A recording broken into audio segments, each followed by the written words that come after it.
હું તુલસીભાઈ અંબાભાઈ ધુમડા, રહેવાસી લુણાલ, તાલુકો થરાદ, જિલ્લો બનાસકાંઠા. મેં મારા પોતાના ખેતરમાં અક્ષય મગફળી 77 પટેલ મશીનરી થરાદમાંથી લાવીને વાવેતર કરેલ અને મારે બહુ સરસ એટલું ઉત્પાદન થયેલ છે કે મને પણ એ વાઇન જેનું મેં ઉત્પાદન લીધું એનાથી મને પણ આનંદ છે અને મગફળીનું ઉત્પાદન બહુ સરસ થયેલ છે.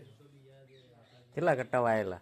5 કટ્ટા વાયેલા અને 5 કટ્ટામાંથી 100 કટ્ટાથી વધારે મગફળીનું ઉત્પાદન મળેલ છે. કેવી વેરાયટી લાગી? વેરાયટી બહુ સરસ લાગી અને ખરેખર બીજા પણ હું ખેડૂતોને કહીશ કે આ આવતી ચાલ આપવાની મગફળીમાં જેથી કરીને ખેડૂતોને ઉત્પાદન સારું મળે અને વજન પણ સારું થાય છે અને મગફળી જે શીંગો છે દાણા એ પણ સરસ થાય છે.